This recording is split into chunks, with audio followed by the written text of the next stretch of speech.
नाज़रीन आदाब। आज मैं आपको एक बहुत ही खूबसूरत सी कहानी सुनाने जा रही हूँ। वो कहानी कुछ इस तरह है, मैंने बचपन में मुझे ये कहानी सुनाई गई थी।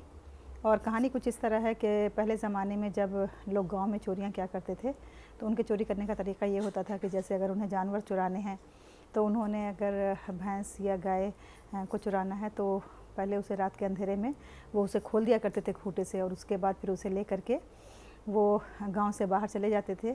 लेकिन जो गांव से बाहर जाने के लिए वो रास्ता इख्तियार करते थे, उसमें सबसे पहले वो ये करते कि उस गाय या भैंस के गले से घंटी उतार दें ताकि आवाज़ ना हो, क्योंकि वो आवाज़ के रुख पे फिर गांव वाले उठ जाएंगे और चले जाएंगे और इस तरह से वो चोरी नहीं कर पाएंगे, वो पकड़े जाएंगे।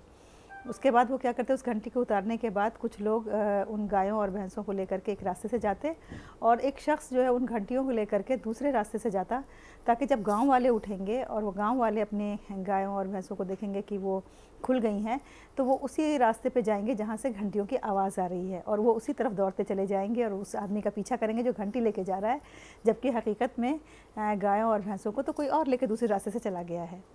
तो देखिए, ये कहानी मेरी जो है आपको सुनाने का मकसद क्या है कि हम भी आजकल घंटियों के पीछे भाग रहे हैं। हमें पता ही नहीं कि हमारी भैंसें कब चोरी हो गई। कैसे, मैं बताती हूँ आपको। जी हाँ दोस्तों, तो देखिए इस तरह से चोरी हुई हैं कि अभी हमारे सामने जो अहम मसाइल हैं, जैसे कोरोना का मसला है, अनएम्प्लॉयमेंट का मसला है, या फिर बेरोज़गारी का मसला है जिससे कि सभी नौजवान जूझ रहे हैं। भूखमरी इस तरह है कि हर इंसान खाने खाने को तरस रहा है, दाने दाने को तरस रहा है। किसान ख़ुदकुशी कर रहे हैं। लड़कियों की सेफ़्टी का मसला तो अपनी जगह पे है ही बना हुआ, और इस तरह के ना जाने कितने बेशुमार मसाइल हैं जिससे हम सब जूझ रहे हैं। स्कूल बंद हैं, बच्चों की पढ़ाई नहीं हो रही है। 60% बच्चे जो गांव देहातों में रहते हैं वो ऑनलाइन क्लास करने से कासिर हैं, और इस तरह बच्चों की पढ़ाई का बेशुमार नुकसान हो रहा है। तो देखा दोस्तों किस तरह से हमारी गायें और भैंसें चोरी हो गई हैं, और हम क्या कर रहे हैं। हम कसमापुरसी में मुब्तला हैं, हम परेशान हैं, बदहाल हैं, और कुछ समझ नहीं आ रहा कि हम करें तो क्या करें। हर एक परेशान है, हर कोई जूझ रहा है, सिर्फ ज़िंदा रहने के लिए वो जूझ रहा है। और ऐसे में हम अपनी भैंसों को तलाश करने के बजाय कर क्या रहे हैं, हम घंटियों के पीछे भाग रहे हैं।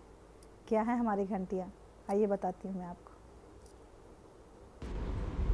तो देखिए, जो घंटियाँ हैं जिसके पीछे हम भाग रहे हैं वो एक तो हैं सुशांत सिंह राजपूत। मैं इनकी बहुत कदर करती हूँ और एहतराम भी करती हूँ, लेकिन इनके ख़ुदकुशी या मौत के मसले ने इतना बड़ा मसला हल कर दिया, इतना बड़ा मसला खड़ा कर दिया है कि हम रिया के पीछे भाग रहे हैं, हम सुशांत के ख़ुदकुशी के पीछे भाग रहे हैं। रिया ने जेल में क्या खाया वो जानने की कोशिश कर रहे हैं, और कंगना ने क्या कहा, उसने किसको धमकी दी, वो किसके साथ खड़ी है, और किस तरह से आमने सामने लड़ाइयाँ हो रही हैं। और बॉम्बे की जो सरकार है उसके दरमियान संजय राउत जी क्या कह रहे हैं कंगना के बारे में। फिर पूरी पब्लिक दो हिस्सों में बढ़ गई है, और फिर बीच में अब आ पड़ी हैं हमारी जया बच्चन जी, और उन्होंने भी कुछ कमेंट किया है। और फिर ड्रग्स का एंगल आ गया है जिसमें कि देखिए कि ऐसी ऐसी चीज़ें ड्रग्स के बारे में हमें बताई गई जो हमने कभी सुनी भी नहीं थी, कभी सोची भी नहीं थी, कभी मालूम भी नहीं था। तो ये जो पूरा मसला है ये एक तरह से देखा जाए तो महाराष्ट्र सरकार और सेंट्रल गवर्नमेंट के दरमियान का मसला हो गया है, लेकिन इस तरह से पब्लिक को उलझाया गया है इसमें कि पब्लिक ये सोच रही है कि ये पूरे हिंदुस्तान का मसला है और यही सबसे बड़ा मसला है।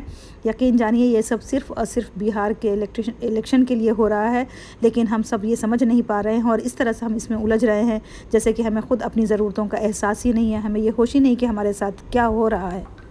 तो ये हैं वो घंटियाँ जिनके पीछे हमें भगाया जा रहा है, और हम सब भागते जा रहे हैं सुबह शाम रात दिन, बिला सोचे समझे कि इससे हमें फ़ायदा क्या मिल रहा है, इससे हमारे मुल्क की कहाँ तरक्की हो रही है, इससे हमारे बच्चों को क्या नसीब हो रहा है, हमारे बच्चों का फ्यूचर किस तरह से बन रहा है। ये सब सोचे बगैर हम सिर्फ घंटियों के पीछे भागते जा रहे हैं। तो खुदा के वास्ते घंटियों के पीछे भागना भागिए, और तलाश कीजिए अपनी भैंसों को और अपनी गायों को जो कहीं गुम हो गई हैं, जो चुरा ली गई हैं। चोर को तलाश कीजिए और फिर उसे हासिल करके ही दम लीजिए, क्योंकि ये आपका हक़ है और आप इस मुल्क के बाशिंदे हैं और इस मुल्क की हर एक चीज़ पे आपका हक़ है। इन्हीं बातों के साथ मैं आपसे चाहती हूँ इजाज़त। अगर आपको ये बातें पसंद आई हों तो ज़रूर लाइक कीजिए। खुदा हाफ़िज़।